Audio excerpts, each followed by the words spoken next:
2 పిల్లలు క్రిటికల్ గా ఉంటే టౌన్ కి పంపించాం సార్.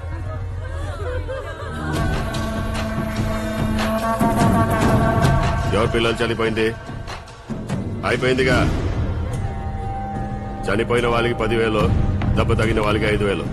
గవర్నమెంట్ తో మాట్లాడతాలే. 2 ఏళ్ల నుంచి నారాయణరావు గారు స్కూల్ పడిపోయే స్టేజ్ లో ఉందని చెప్తూనే ఉన్నారు. అది పట్టించుకోకపోవడం వల్లే ఈ రోజు 4 పిల్లల ప్రాణాలు పోయాయి. నేనే చంపానంటున్నారా? అంటే కుర్రాళ్ళు కదా, మాట్లాడడం చేత చావదు.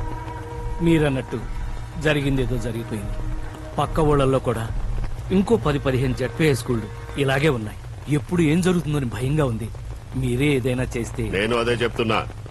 పెద్దోడివి, ఇలాంటి పాడుబడిన బడుల్లో చదివే బదులు మా కాన్వెంట్లు ఉన్నాయిగా, జిల్లా మొత్తం తిరిగి మా కాన్వెంట్ లో చదవాలని నువ్వు అందరికి చెప్పాలి. మీ స్కూళ్లు మీ వ్యాపారాలు బాగుండాలని పిల్లల ప్రాణాలు